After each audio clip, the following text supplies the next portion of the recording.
Welcome to Man Does Tech, where I solve the problems you didn't even know you had. In this video, I will explain how to make custard milk at home. First, gather your ingredients. You'll need 2 cups of whole milk, 1/4 cup of sugar, and 2 tablespoons of custard powder. Also, have about 1/4 cup of cold milk ready for mixing.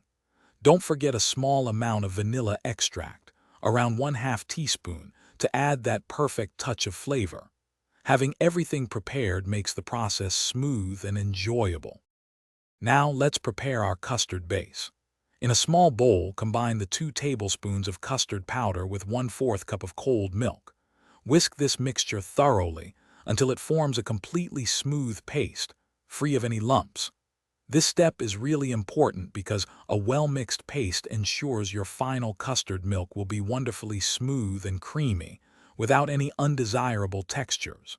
Take your time here for the best results. Next, in a saucepan, heat the 2 cups of milk and 1/4 cup of sugar over medium heat until it just begins to simmer. Once simmering, slowly pour in your prepared custard paste while continuously stirring. Keep stirring to prevent the mixture from sticking to the bottom and to ensure even cooking. Continue to cook for about 3 to 5 minutes, or until the custard milk thickens to your preferred consistency. It should coat the back of a spoon nicely.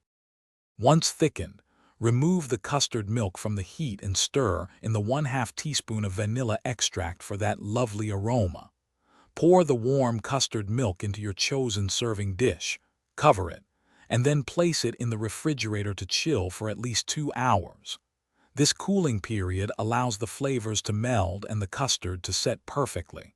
Serve it cold for a refreshing treat. Don't forget to check the description for a link to the Echo Dot smart speaker and other great deals. Thanks for watching. If you found this helpful, don't forget to like and subscribe.